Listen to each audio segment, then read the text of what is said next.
Thank you, Deputy Speaker. Understanding Order 143, I move that the Electoral Legislation Amendment Electoral Reform Bill 2024 and the Electoral Legislation Amendment Electoral Communications Bill 2024 be referred to the Joint Standing Committee on Electoral Reform for consideration and an advisory report by 3rd of March 2025. Is the motion seconded? Does the member wish to speak immediately? I'm second. Bills make significant changes to who can get into Parliament, especially the first, the Electoral Reform Bill, and these should not be rushed through. The government has said it has consulted thoroughly, but this is not the case. JSCAM, the Joint Standing Committee on Electoral Matters, the remit for the inquiry was much broader and the conclusions were very high level. The government said they've consulted, but we have not seen any legislation until a few days ago. With such a fundamental change, we need to consider all the consequences, intended, unintended, and this has not been done. The Assistant Minister spoke about trust and wanting to build trust, but the process here does anything but build trust in our parliamentary processes and the way laws are passed. There is a need for reform. We desperately need transparency, and I think there's a good case for donation caps at some level. But this bill goes so much further, with a massive increase in public funding and spending caps that tip the balance in favour of parties and incumbents, and we really need to have serious public scrutiny before this is passed. A bit of history and context for why this really needs serious scrutiny now.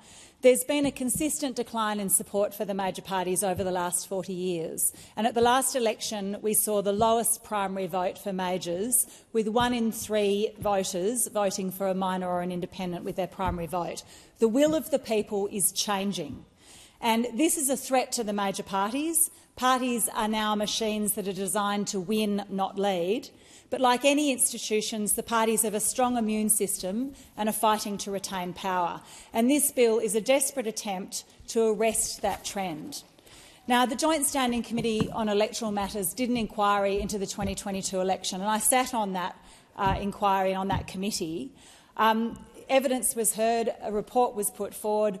I put in my additional comments all the parts that the major parties ignored in the evidence, and they were positions put forward by experts, by academics, democracy think tanks, people with an interest in the health of our system rather than preserving the existing power structures. I provided a path that the government could have taken that showed that it was respecting the will of the people and the integrity of our political system. Through the Restoring Trust Bill last August, through the Fair and Transparent Elections Bill in February that was introduced in both houses. The government could have worked with the crossbench to pass legislation with appropriate review and appropriate inquiries. The government stated its policy was real-time disclosure about above $1,000, and there have been many private members' bills that have been put forward about improving transparency like this. But the government said it couldn't do this transparency change without addressing other issues, such as banning lies and political donations, which is now in a separate bill anyway. I and other crossbenchers have engaged in good faith with the minister and provided a pathway to good reform without it being a major party stitch-up. The government kept saying that it was working on a bill dealing with all parts of electoral reform together. We now have 2 separate bills, one massively increasing public funding and imposing caps that will lock out competitors, and one dealing with banning lies, which is probably destined to go nowhere in this parliament. There have been so many delays and radio silence on the basis that this is very complicated and the drafting was very difficult. We suspected that we might see a last-minute stitch-up by the major parties, presented now at the end of the term to lock in party advantage while it's still possible. That's exactly what we've got.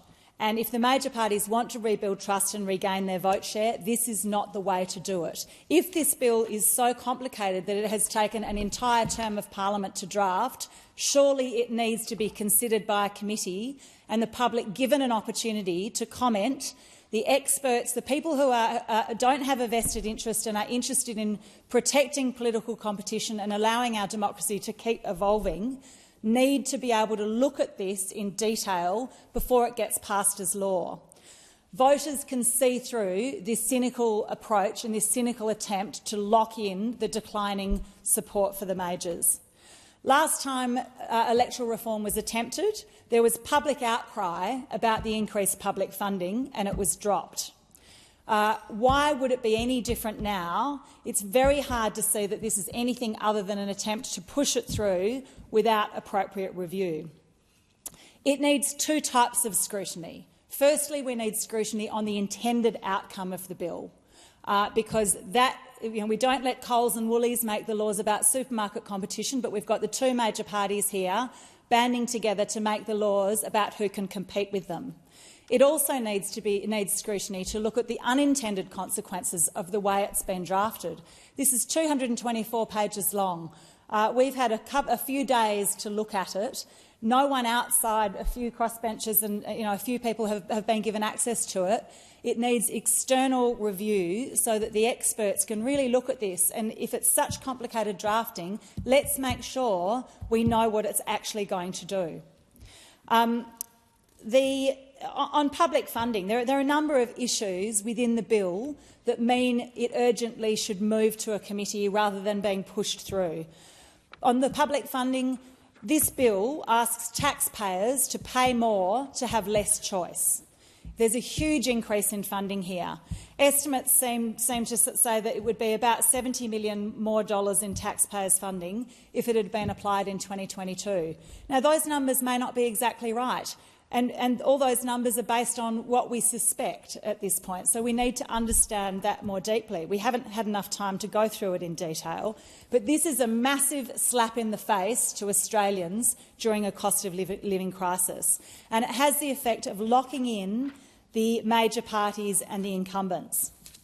The funding is done based on the last election.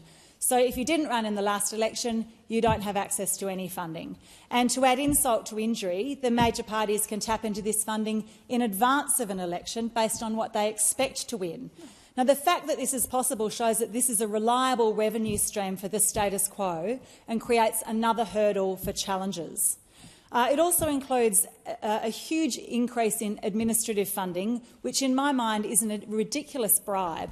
There is no relationship between the additional $30,000 per year per MP and the actual increase in administrative costs. This is clearly aimed to get broad support from both the major parties.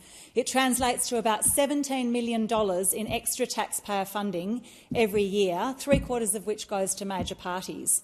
Now, there is not a linear relationship between the number of MPs and the administrative task, and no boardroom in the country would accept that the administrative costs were going to increase with the number of people involved.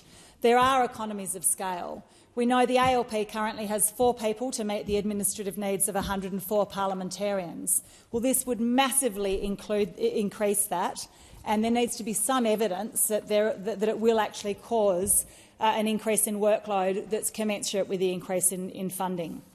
But there is absolutely no clear argument being put forward for why that number was chosen. On spending caps sound great. No one likes to see too much money in politics. But effectively, they lock in the status quo and create not a level playing field. In drafting my legislation, I tried to find a model that worked on spending caps, but it is almost impossible. But if you address transparency and donation caps, the spending caps become obsolete. If 5,000 people donate $200 each to a candidate, why shouldn't they be allowed to spend that on a campaign?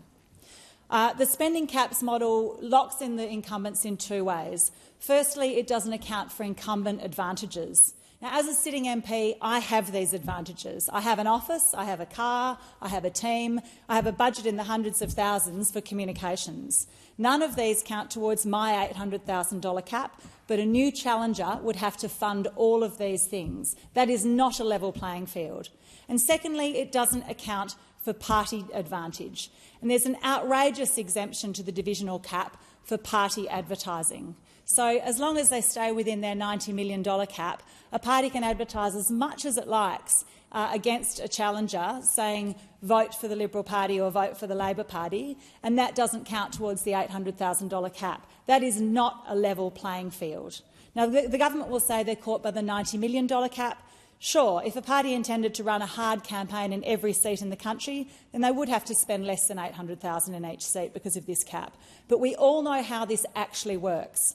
If, for example, a party ran a full $800,000 personalised campaign in 100 seats, they then have a $10 million spare party funding budget, which they could use and target in 12 contested seats and double the spending of their challenger. They could double it, and that's not even counting their incumbency benefits. On transparency, we desperately need transparency. People should know who's funding their candidates before they vote. But this could have been done on any day of this parliament with the support in both houses. This does not need to be bundled up with this package of reforms that lock in the status quo.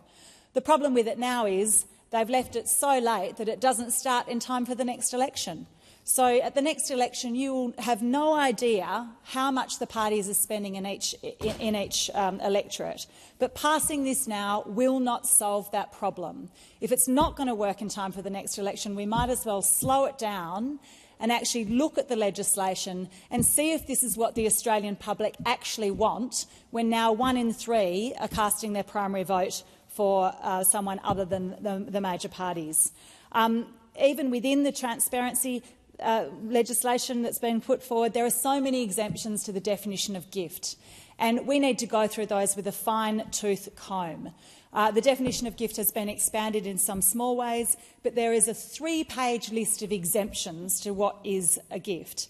That includes subscriptions, memberships, related party payments, annual levies on members, staff and employees, a disposition of property between members of a party's expenditure group or branches, any equipment sharing, office accommodation, a bequest, a loan, a gift to an MP for their personal use, a gift not paid into a federal account.